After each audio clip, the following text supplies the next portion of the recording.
the country. The commissioners asked us to put a program together for the public, okay, to be able to educate the public the best we can on these type of issues that take place. So right now I'd just like to introduce Commissioner Patrick O'Malley, who would like to say a couple words. Ladies and gentlemen, I never thought that we'd come to this point in our world, but we have. You know, people are being shot at church, people are shot in the movies. There's a shooting in California today. School shootings happen all the time.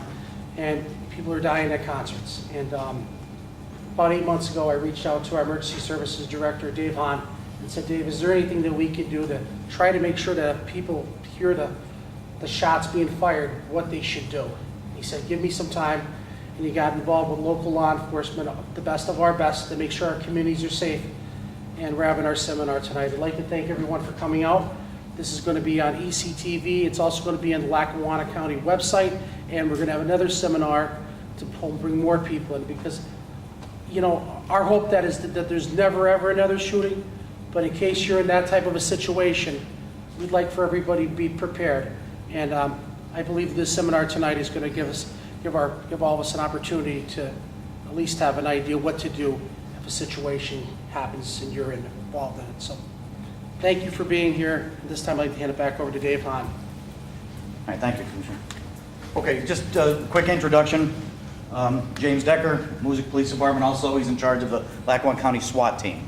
Okay, Sergeant Thomas Carroll, SWAT team in the city of Scranton. Okay, these guys are really up on this stuff, and we know they kind of know what they're doing here. You know, okay. So we're going to start right off. It's about an hour program. Once we get through with it, you know, feel free to ask questions to the gentleman here. Okay. So, Jimmy, you want to take over? Yep. Okay.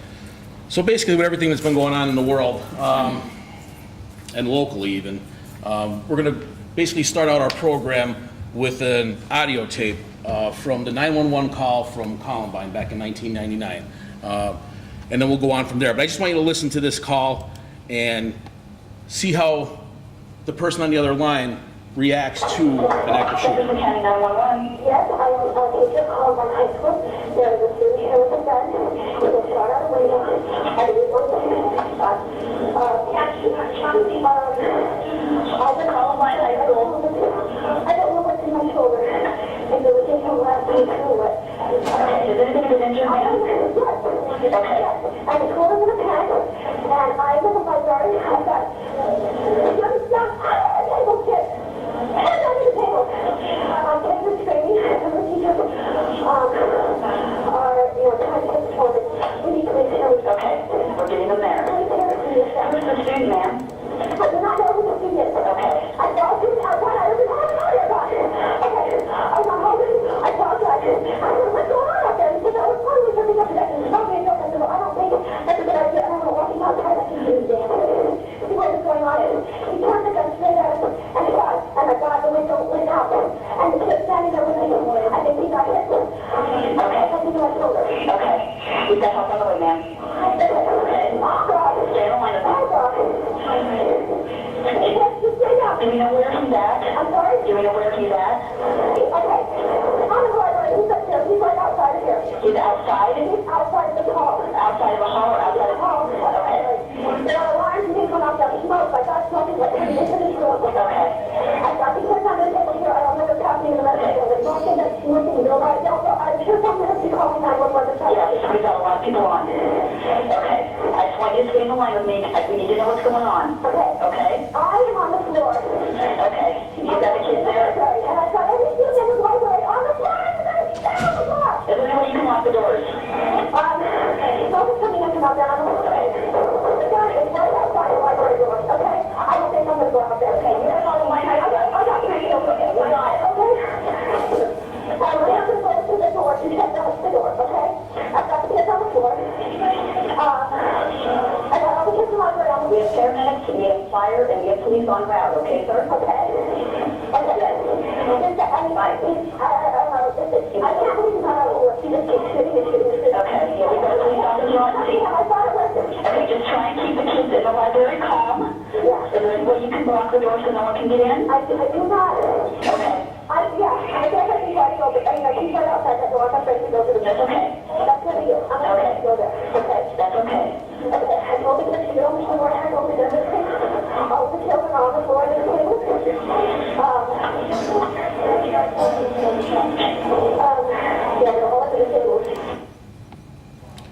So, the definition of an active shooter, okay? It's somebody who's engaged in killing or attempting to kill people in confined space. It's a shooting in progress and an ongoing crime. Do you think when she went to school that morning that she thought to herself, well, this is what my day is going to start out like? This is what I'm going to be prepared for. Do you even think she was prepared? Probably not, okay? They never drilled for incidents like this back in 1999. Back then, it was the fire drill. How many students you think died in a fire in a school? None, right? Never heard of any. But yet we drill for, fires all the time. Fire drills even at workplaces. We drill for fire drills. So what we're going to talk about, remember some of the things that she did there, and we'll talk maybe about some of the things that could have been done differently and how we learned from 99. Not only from a civilian standpoint, but from a law enforcement standpoint. Things have changed in both aspects, how law enforcement responds and how civilians respond. We're going to talk about avoid, deny, and defend. That's basically what is going to be pretty much brought to you today to try to teach you how to deal with somebody who's engaged in actively shooting someone.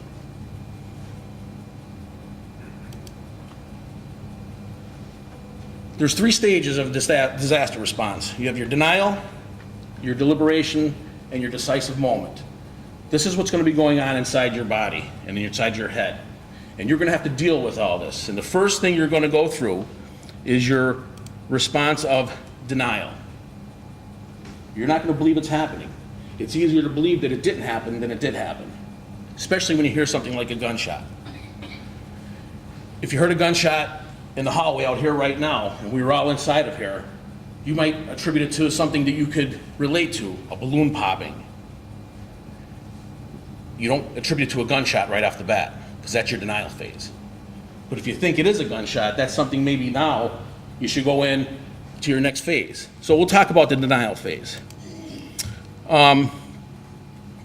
Social proof. When it comes to people dealing with a stressful situation, they're likely to act with the people around them. If somebody's nervous around them, if somebody's acting panicky, they're going to panic. If somebody's acting calm and collective and walking in an orderly fashion, they're more likely to follow that person. And we're going to watch a short little video here about how people react and respond to other people. In New York City, if you were unfortunate enough to be the victim of a crime or taken ill unexpectedly, you might think that surrounded by all these people, someone would intervene.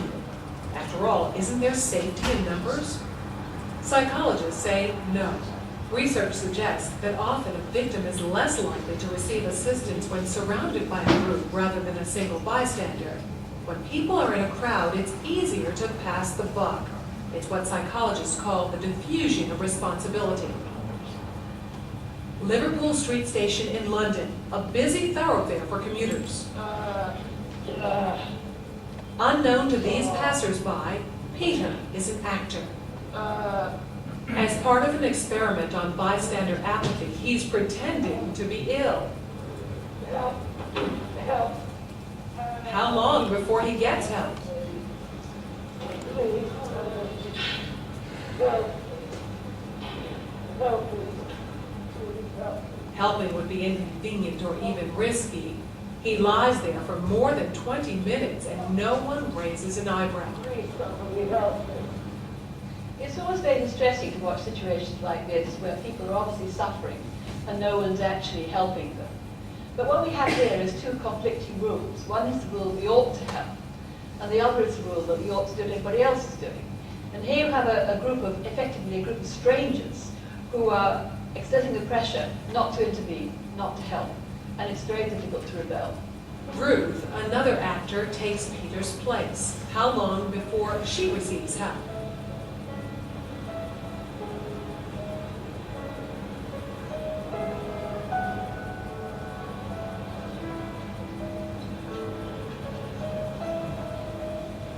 Four minutes later, and 34 people have passed without stopping. just haven't got the time. Well, they have got the time, they just don't want to get involved. Unwittingly, these strangers have silently formed a temporary group with a rule: don't get involved. They're afraid to stand out from the crowd and won't take action if no one else does. This woman has clearly spotted Ruth, but she conforms to the rule and does nothing. Watch what happens, though, when someone else helps. You alright? You alright? Yes, thank you. Sure, you're a bit sleepy, you alright? She suddenly finds herself in a different group with a new rule: to help. You wanna sit up? You alright, yeah? Sure. First I thought she was dead. Then I sort of checked to see if she was breathing or not. And I looked around and I couldn't believe that no one had noticed her because there was a bloke sat there just absorbed in reading a newspaper. This time, Peter's dressed as a respectable gentleman. Now that his dress is in keeping with those around him, how long before he's rescued? Hello, sir. How are you today? 6 seconds. She even calls him sir, and suddenly everyone's a good Samaritan. Do you suffer from epilepsy? No. Why you're lying on the floor in the rain? Because he's part of the right group. Everyone wants to help. I would just hate to be in his position of feeling ill, and nobody helped him or he passed, so I'd just like to check that he was okay. So I thought when it's wet, so he must really be ill because it's going to ruin the suit anyway. So that basically shows you that people are likely to follow somebody else ahead of them. So that's why it's important to have some people prepared for when an event occurs. I know that wasn't an active shooter, but they're just showing you that you're more likely to follow people who are prepared and who act calmly than the person that's going to be going crazy and acting irrational, and you follow that person. They're not going to make the right choices. It's the person that could actually slow themselves down and think about it that are going to make the right choices. Which brings us into our next phase, which is the deliberation phase. Deliberation phase, we got to figure out which way we're going to go and what we're going to do and make our minds up. The problem is, in this phase here, is our stress response. Okay, so now you're going to try to process everything that's going on inside your head right now. Something just traumatic just happened. You're going to have a lot of overloaded senses right now going on. What's going to happen if your heart rate is between 60 and 90? Well, that's your normal heart rate. That's sitting here right now. You could clearly think that's your normal resting heart rate. As soon as you get into this, you're 90 to 120, that's when your fine motor skills start to deteriorate. That's trying to pick up maybe a needle with your fingers, that's your fine motor skills. That starts to deteriorate. When you go in your condition red, your complex motor skills start to break down. And that's your ability for your legs, your running, that's your big muscles. They actually start to break down. When you get to that 150 to 175, that's when you start getting your tunnel vision. You start not hearing things around you. You're just keyed in. You're losing sight of everything around you.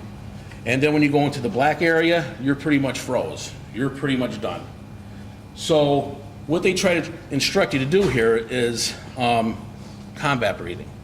If you're familiar with that, it's taking a deep breath in, holding it, deep breath out. Usually hold it in for 3 seconds, hold it out for 3 seconds. Continue that cycle. That'll drop your heart rate maybe enough to get you back into not having that where you can't think and where you freeze up. And that's when we talk about your deliberation as far as your human brain, and that's a reflective thinking brain, flexible, rational, slow. You have to think about it.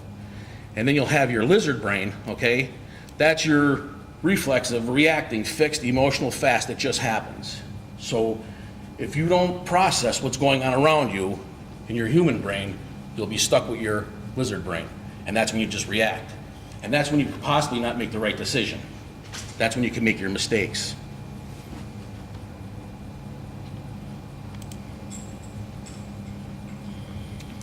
Under these high stress levels, we talked about your lizard brain. You're either going to fight, flight, or freeze. That's all a lizard can do. They don't know how to rationally think of a plan. They can't think of a process. That's all they do. And something that shows, a video we're going to show, some of these might be disturbing to some people. I do realize that. This is your deliberation phase. Do you remember the Great White Concert out in Rhode Island where like 100 people burned? Do you remember that concert? Okay, it made national news. The problem with that was, we're going to show the video. Okay, it's a very short video, and like I said, it could be disturbing.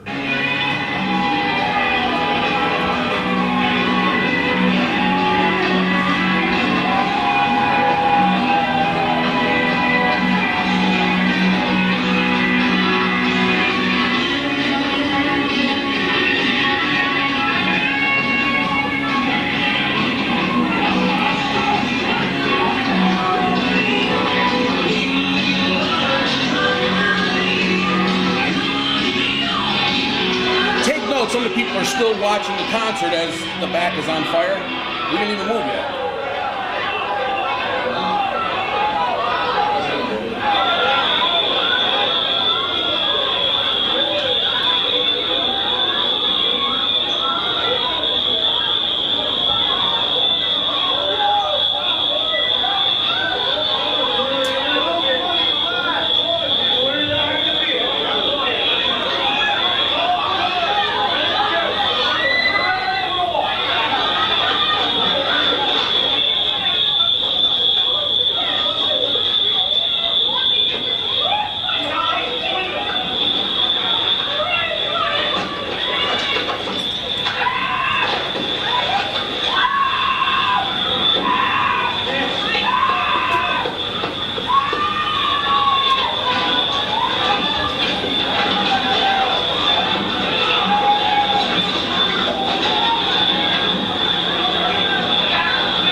A minute and 30 seconds. So how long do you think an active shooter event is going to last, right? Maybe not much longer than that. So they only had a short period of time to think, but what happened is, when we're going to try to tell you when you go to places, know your surroundings, okay? This is actually one of the crime scene photos, okay? This was that main entranceway. If you look, almost 60 people died right in that area right there. But yet you have fire exits located throughout the building. This one here, probably not so much so, because that's where the fire originated right here. But you still had other areas right here that people didn't use. And what happened was, we panicked, and they followed the lead, and ultimately 100 people, or I think it was 99, died in the fire. So, but if more people knew their surroundings and knew that there was exits here, okay, just like back in Columbine, all right, when the teacher was saying, stay on the floor and lay there, 10 out of 12 people who died in Columbine died in the library. They didn't flee. They stayed put. They stayed in their positions. But yet there was a door at the other end of the library that they could have exited out.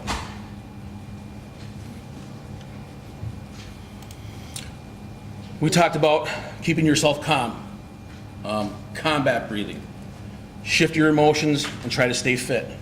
You know, easier said than done. But staying fit, they found that your heart rate under a stressful situation will actually be lower. Script. This goes for pretty much everything. We do this PowerPoint for places of business to, schools. Script yourself. If you're at work, or you go to a mall, or you're gone to the movies, know your surroundings.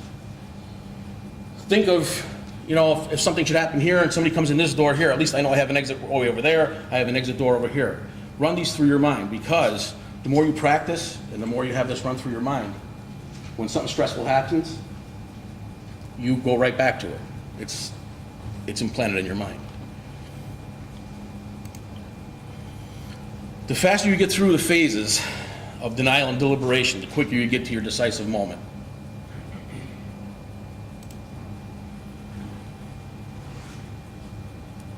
Once your decision is made, act quickly, and a failure to act can result in you remaining in a position to be murdered during an active shooter event.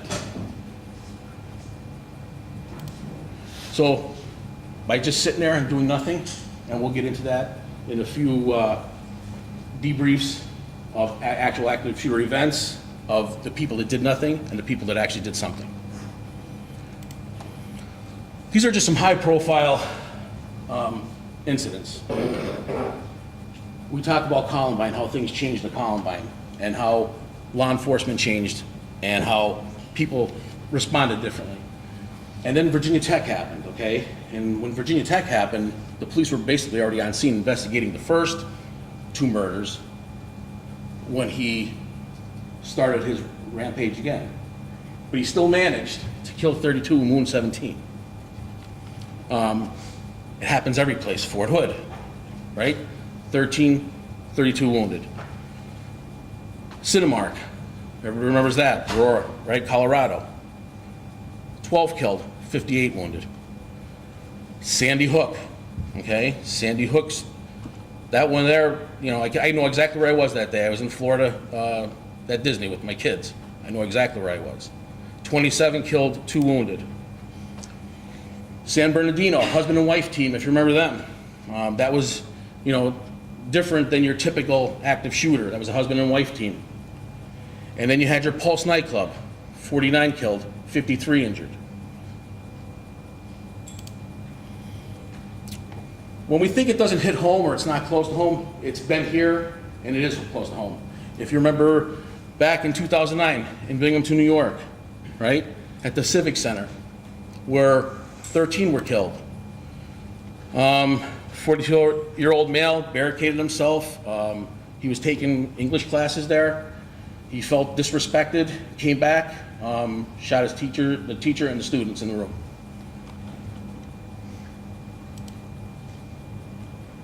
Ross Township, Monroe County, right? Supervisors meeting. Landowner had a dispute with the supervisors over his land. Gunman, three shot, 3 wounded, and the gunman was actually tackled by the supervisors, and he was actually shot with his own gun in the leg. Most recent, White Supermarket, 3 killed, right? Murder-suicide. This had a lot of warning signs. If you're familiar with this at all, he had more posts on his Twitter account and Facebook, or not Facebook, YouTube, and they were full videos of his, one was called, I believe, suicide tapes, and the other one was called his journal. But he talked about this way before he even did anything. He fired 59 rounds from inside with 2 pistol grip shotguns. One employee managed to escape and call 911, but he had killed himself prior to police arrival. Harvest Fest, 59 killed, 527 injured, right? Like, doesn't that even like sound not right? Right, 527? And most recent, we talk about it could happen any place. Church killings, 26, 20 injured. The suspect was actually shot by a civilian as he was leaving the church, and then subsequently he died. They're not sure at this point of his injuries from both or a self-inflicted gunshot. So when you look at all those different venues, I mean, we have everything from concerts to church to work, unit school. So basically, it can happen anywhere. It can happen in our own backyard. It could happen someplace tomorrow. And just as we were coming to do this presentation, Northern California, I think they're up to 5 dead as I got here, still investigating it, but it was either a domestic type situation where he shot up at the school. Like I said, I don't know many of the details, but as we're coming here, that was still going on. Your definition. It's 1 or more people actively engaged in killing or attempting to kill people in a confined populated area. That's what his job is. That's what he wants to do. He wants to get as many people that he can, and he wants to make his mark. There's no profile for this person, all right? At times, like I said, there can be a warning sign. There can be a post online. There can be some sort of talk at work. He may say something. He may say he bought a gun. He may say he's going to come and do some type of revenge. But basically, there is no one profile. Now, when you look at this, the small dots are 0 to 4, 5 to 9 are medium dots, and 10 plus. And this starts, I think, at 2,000. And you'll just see the areas, how they light up as far as an active shooter event goes.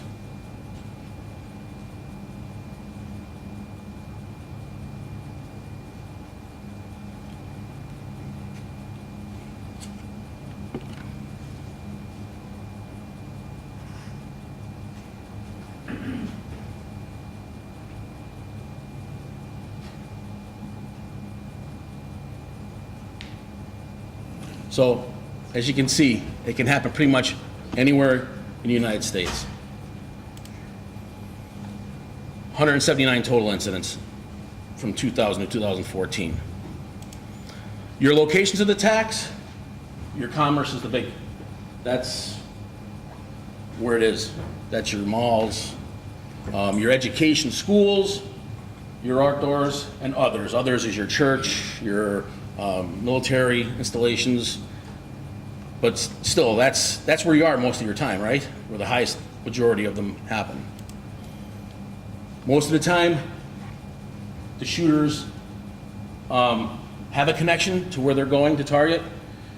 Keep in mind, this could be anything from somebody who just wants to make his mark, or it could start out as a domestic incident. It could be disgruntled employee. It could be pretty much anything. That's why I said when you look for those signs, you should report them. The number of deaths is their target availability and how quickly the police respond. All right? How long do you think it takes a police officer to get to a scene of an average, on average? Anybody have an idea? By the time 911 gets it? 30 minutes? How much? 30? No. 3 minutes is the average response time, okay? That's give or take, all right? The outlying areas, it may take them a lot longer to get to where they're at.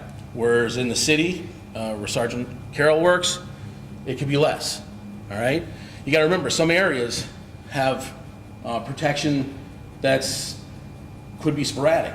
You look at like Wayne County, Wyoming County, where some of those schools were located, it may take a few minutes before the first police officer to get there. And we talked about target availability, high concentration.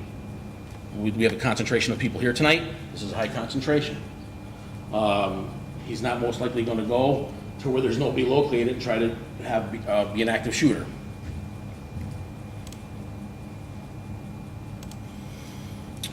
We're going to talk about your civilian response.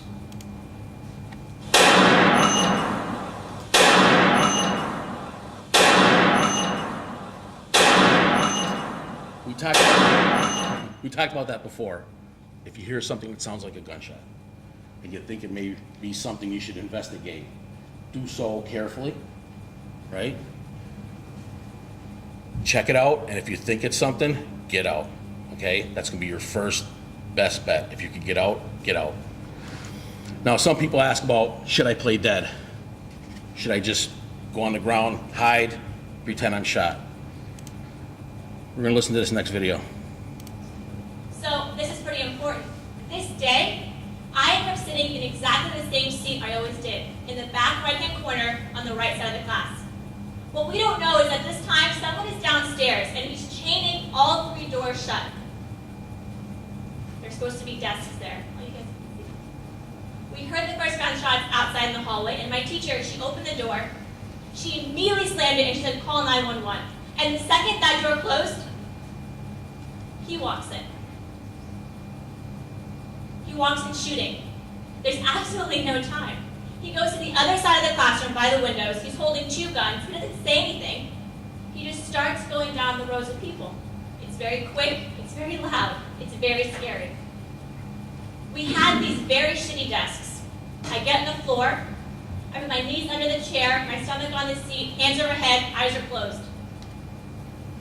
As the shots keep going, and it's, like I said, very loud, I can tell it's getting closer and closer. And I'm telling myself, brace yourself, your turn is gonna come. Now, I didn't know what that meant. Like, I didn't think I was gonna get shot, but I knew that something really serious was going on. And I knew for whatever reason that I should just play dead. He shoots me. The first time's in the back. And you'd be surprised, getting shot doesn't hurt that much because shock overtakes you.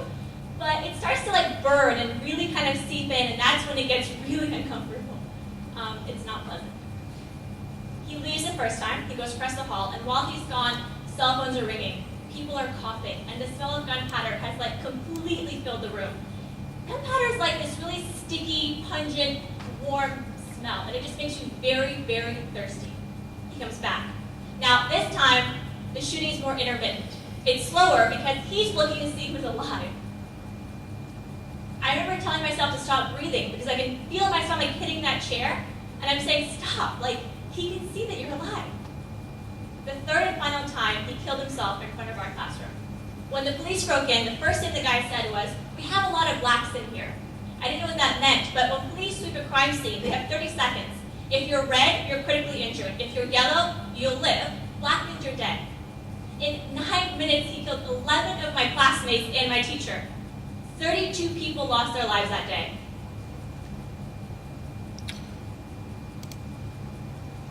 So do you think that hiding out, or maybe not doing anything is a good choice, or playing dead? I don't know, I can't make the decision for you. It's tough, right? But when we show you later, just a few slides down from now, we'll show you what, in the same building, that was Christina Anderson. She's in room 211 at Virginia Tech, okay? We'll show you the rooms that did try to prevent him from coming in and what happened there. So you're talking about your ADD, avoid, deny, and defend. This is gonna be your response to an active shooter, okay? First is gonna be to avoid him at all possible. If you could get out, okay? And that's what that's your best option to get away from the shooter. We're gonna show you this video here. It's the technology to notice it's on the chart that you have there. This is Panama City, all right? And this is really how the incident went down. And we'll show you, just watch what the people's reactions are.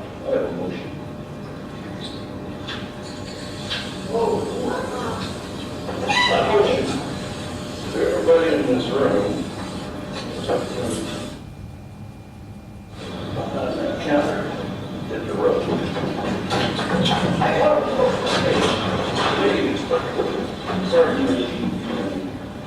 Take notes on the people are still sitting after they said leave. I'd be gone.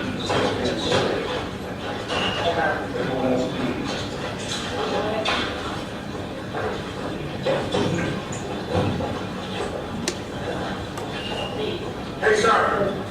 John's just going to talk. He's talking. John, go ahead.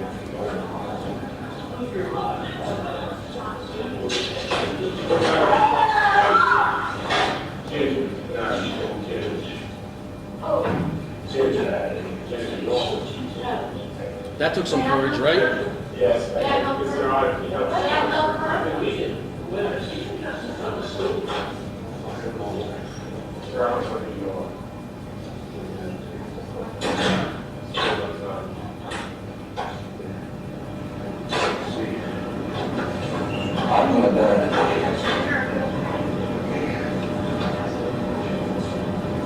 Did you hear him say, I'm going to die today? That's bad stuff. Just a little person. May I ask you a question? Can I ask you a question? Because I really don't know who you're talking about, to be very honest with you. I have no idea who you're talking about. She was fired. I believe that when she said that, but what did she do? Go ahead. His wife was terminated from a job. Can you just talk to us a little bit about it? Where did she work in school? No, he's saying, oh, I guess you're one of the Come on in. Down to school safety officer. Well, come on in. You got a real down there? Come on in. Nah, we're gonna wait a minute. He probably doesn't have to. Tell me what she did. They're calling the police as I know that. Part of what? to know what you ran to stop taxes, okay? You said, we don't need no taxes. No, there's plenty of money. Then as soon as you got the school system, then you turned around and said, oh, now we need to pass the sales tax again. I said we need to have some sales tax from the very beginning. I campaigned on that. Oh, yes, I did. You can look on the material. I said from the beginning, the asset sales tax is the most equitably running because everybody pays it, not just property owners. Let me say, here's what I don't want to happen. I don't want anybody to, just listen to me for a minute. I don't want anybody to get hurt, and I've got a feeling that what you want is the cops come in and kill you because you're mad, because you said you're going to die with me. But why? This isn't worth it. This is a problem. Please don't. Please don't. Please. I'm going to.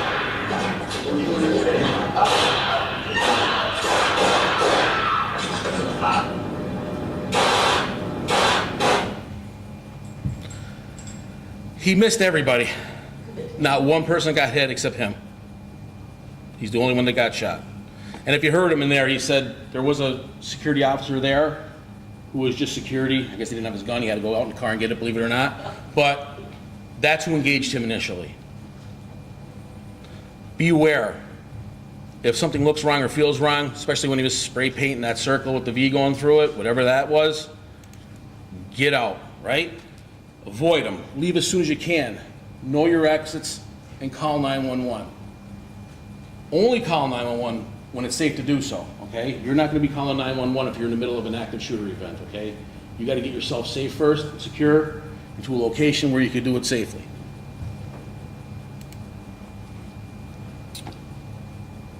Consider your secondary exits. We talked about knowing your doorways, knowing there's another door over there, knowing there's another door there that are all exit doors, okay? Most of the time, if you're in a commercial setting, they're going to be marked, okay? Most of the time, they will open out. Consider windows, right? I'd rather jump from a second-story window, maybe suffer a broken leg or whatever, than be shot. That's a picture from actually Columbine. That's how they were actually taking, students out from the second floor.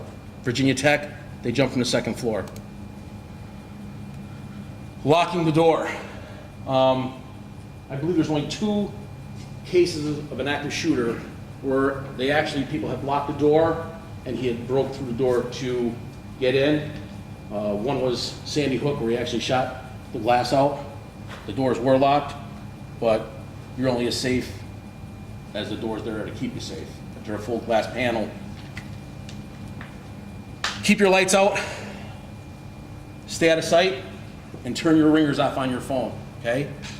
Try to stay silent. Try to make it look like that room is vacant. Barricade yourself inside of that room. We talk about the doors, which way they swing in and out, but there's enough furniture right here, right now, that if I barricade that door, even though it opens outward, I can make such a mess that they'd have a hard time getting in this room. And that's what we want to do. We want to delay his time. We want to make sure, police are on their way. We're coming. But we want more time. If he's there and he's not actively seeking out a specific person, he'll go on to the next area that's not secured or that is not barricaded.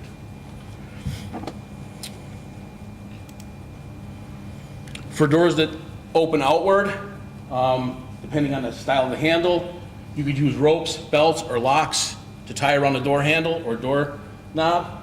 Hold it off to the side. This could prevent him from getting in that room. But remember, locks are your best friends. We always tell people, even if you keep your door open in your office setting or wherever you work, if you keep it in the locked position, because some doors, I know when we do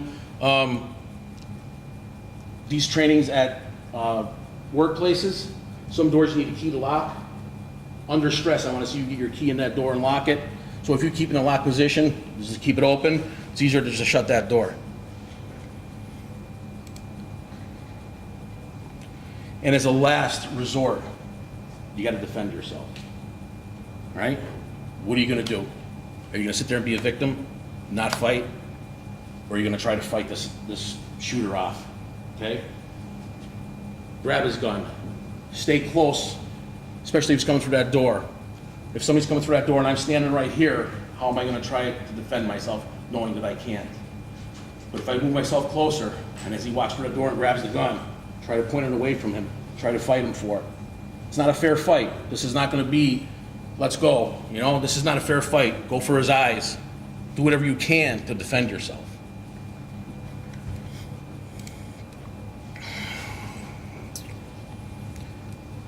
This lieutenant, I believe, was shot somewhere in the area 15 times, pulling on to a scene of an active shooter. But just because you're shot doesn't mean you're down, okay? You have reasons to live. You have family. You have children. There's whatever reason you have, there's a reason to live. Fight through it, because you can. Don't give up. We talked about Virginia Tech, and we're going to look at Norris Hall and what happened on the second floor. When the shooter came in, he had changed the doors, he had chained those doors shut, okay? You got to remember, Virginia Tech changed things a little bit, okay?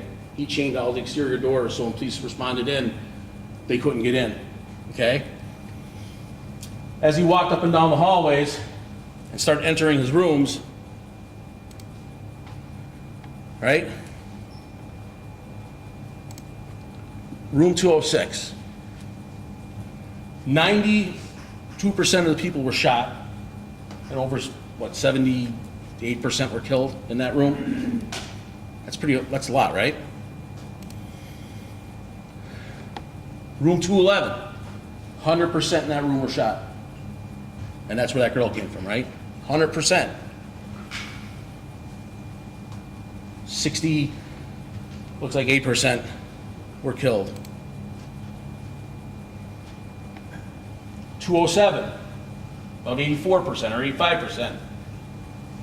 38% killed. Now we're going to start looking at the rooms where people started to do something, and they just didn't leave their doors open, and they did fight back, and they did try to barricade their doors, okay? Whether they used furniture, whether they used themselves, which they did. They actually positioned themselves low upon the door, held the doors at their feet. He shot higher. But whatever they needed to do to prevent him from getting in that room, they did. Room 205, no hits, no kills, escaped out the second floor windows. Barricaded themselves in. One thing you gotta remember is he returned to some of these rooms that didn't try to barricade their doors and shot them a second time. That's why when we're saying, if I'm hit, should I play dead? If he's looking to get a kill and a count, he may come back in and shoot you a second or third time.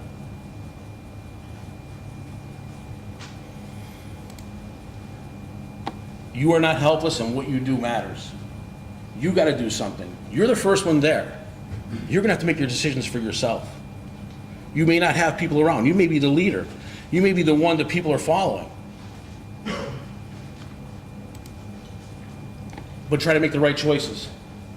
When we talk about the scripting, knowing your surroundings, know where to go, knowing your exits, no safe places, no doors that lock. If your doors don't have locks on them. We talked about the wedges there for doors. Depending on which way your door opens in, a wedge will work. But if your door opens out, it's not going to work. So when your attack starts, you're going to try to go to your primary exits. Get out. That's your best option all the time. Get away from them. If you can't get out, that's avoiding them. If you can't get out, you're going to try to deny his entry. That's where we start. We talked about barricading the doors, tying them off, whatever means necessary. Once you denied his entry and you're in that room or wherever you're located, is there another exit? Meaning a window, another door, another way to get out. If you have to bust through a wall, sheetrock wall, whatever the case may be, do what you have to do. If there are no other exits, or if there is another exit, you're going to avoid them. And if there's no other exits, we fall back to your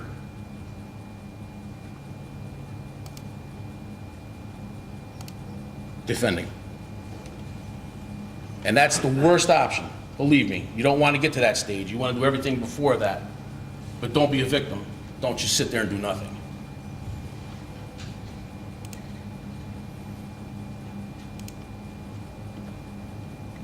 When police arrive, I'm going to watch this.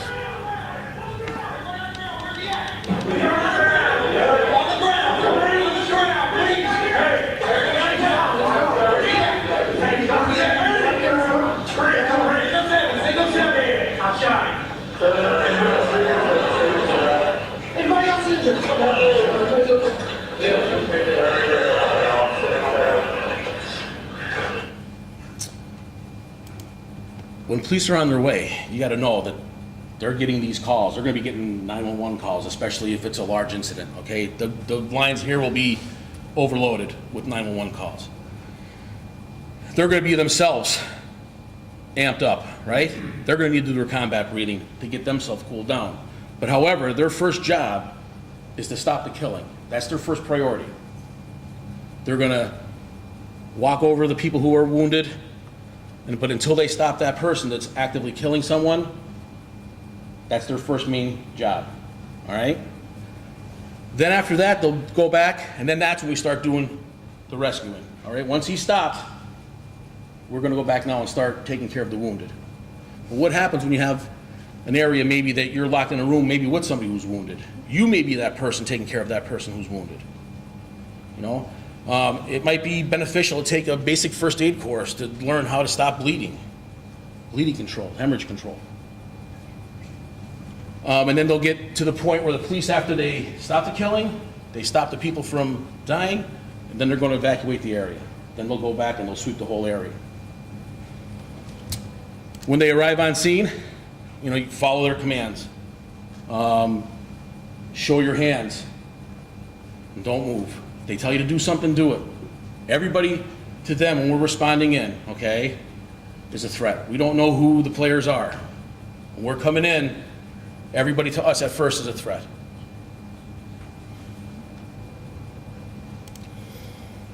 And we'll just touch briefly about the medical. You may, like I said, maybe that first person that has to take care of these injured. It's somebody who's with you. It may be a while before police could get on scene or EMS could get on scene to help. You may be that person. And something you don't think about is the aftershock. What's going to happen afterwards, right? Sandy Hook, they tore down, right, the school. I know the Weiss Market, there was a big, some people will boycott that store because of what happened there. Others won't, because why let him get his glory, right? And if you notice, we didn't name one person, because why give them the notoriety? We don't do that. Threw a lot at you. And there was a lot here. Basically, remember your ADD. Avoid, right?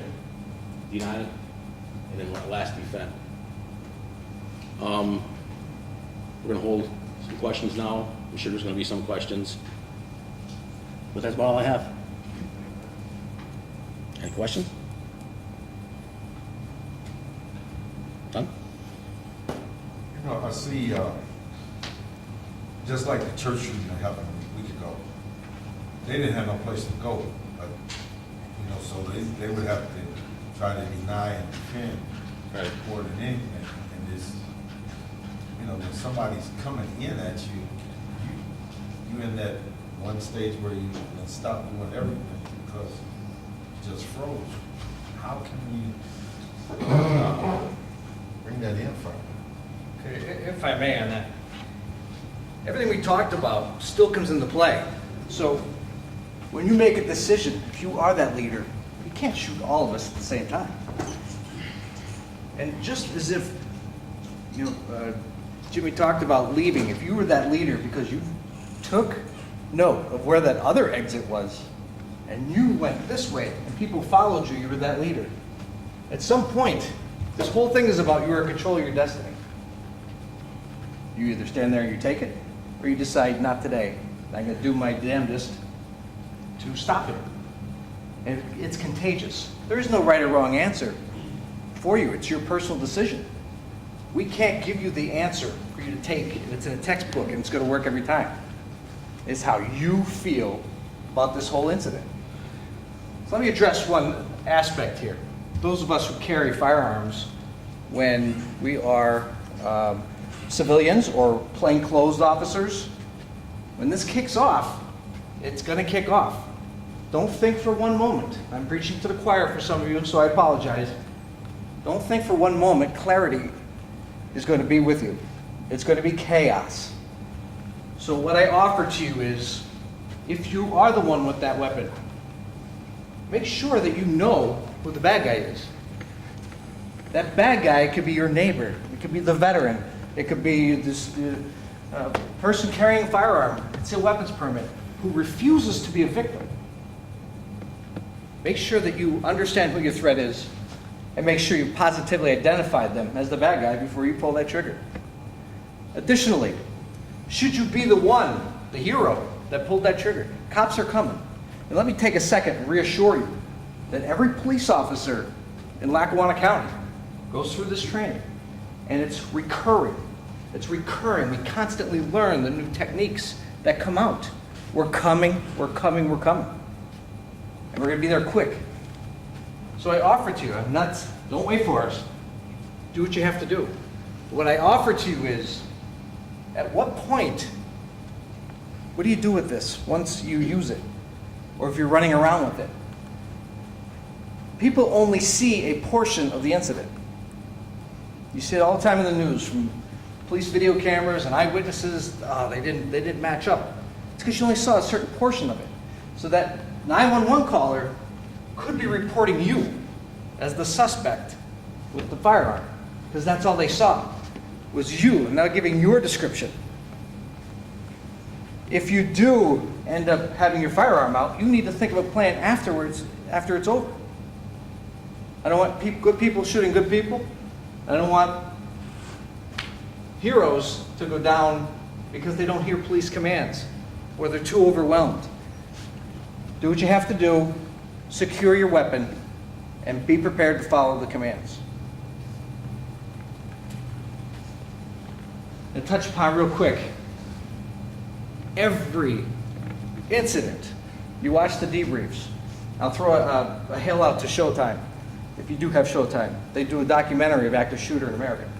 They've done one just about every incident that has occurred. And you get different points of view from victims, witnesses, police, first responders. You need to take in. You get a total picture of it. And take a look at that. But every one of them has early indicators who knew the perpetrator. So what I ask, and I put this out, appreciate you being here. In the beginning, if you know somebody's off, or you do have an inkling to believe that somebody's not right, and somebody is right for being a person who commits this act of violence, you have to say something. Why wait until reacting to it? You do it up front. Lose a friendship? I don't know. Is it worth it? Maybe. I think it is if it's in fact proven true. If it's not, apologize to them. Say, you're a little off. Sorry, that's weird you put up. Sorry about that. You don't want to be my friend anymore, so be it. And lastly, our threats. There's an active shooter portion. We're beyond that. Everything you see that happens overseas eventually works its way this way. So, you're at a parade. It's not the gun you're worried about all the time. Be cognizant of your surroundings, period. Vehicles, knives, flame.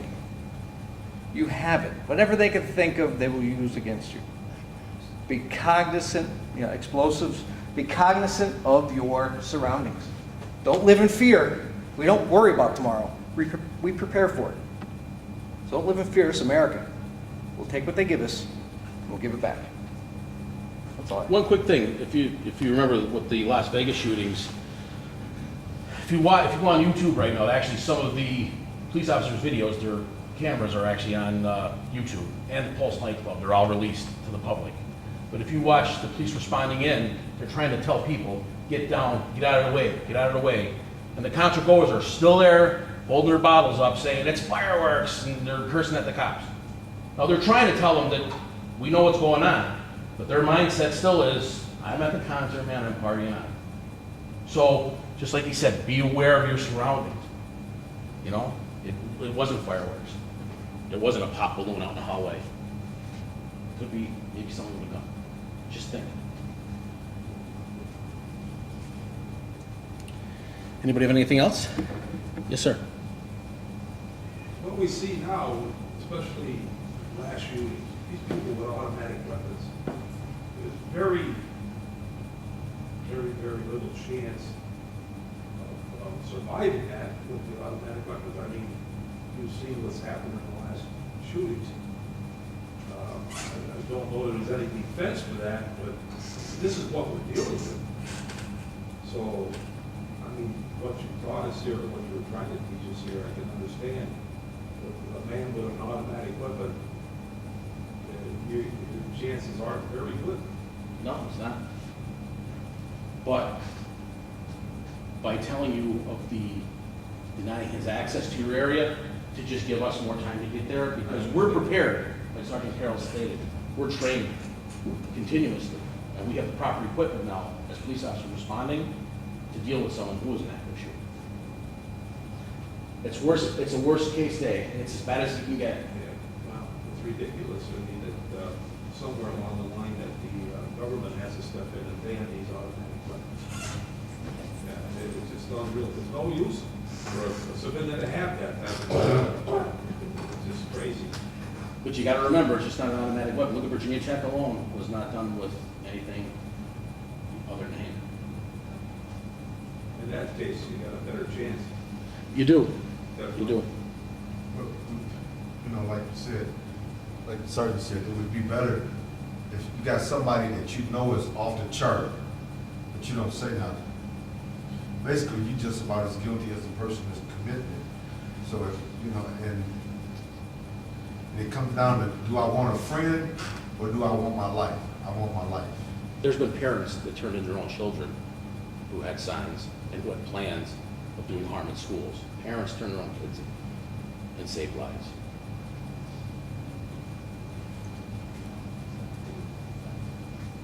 Anybody else? I hope you got something from it. It's new for us, the program. We're teaching civilians. We're usually teaching police officers, so it's new for us also. And I thank you for being here. Are you gonna have another section of this here? We'll discuss that with the county. I'm not sure exactly what they want to do, if they want to move forward with something else, but I'm sure they'll have it out if there is something scheduled. Okay, would you come to our congregations and speak to them about it? I'll take your name when you leave here, and we'll talk, okay? We are planning on having another one of these in the spring.